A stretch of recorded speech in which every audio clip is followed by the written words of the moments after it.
Lalaban ka ba? Ano? Magandang araw mga kaibigan. Magkapet pandasal muna po tayo. Ito po si Father Nono.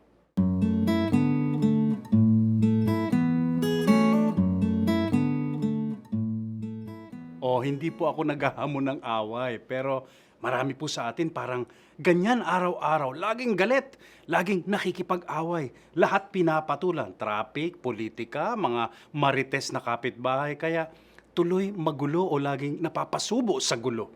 Kaya tuloy laging high blood. May kaibigan po ako na maagang nagturo niyan sa akin. Anya, Nono, choose your battles. Piliin mo lang yung mga bagay na ipaglalaban mo.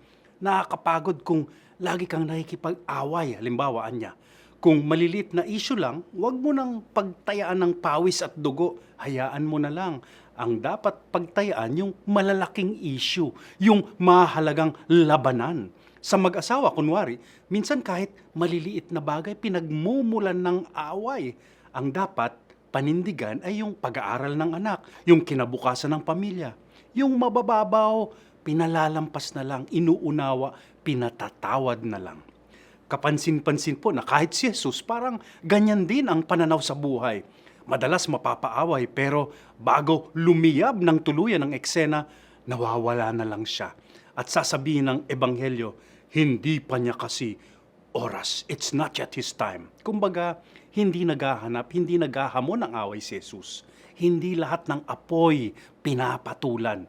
Pinipili ang mga dapat panindigan. Pinipili ang labang pinagtatayaan. Choose your battles. Amen.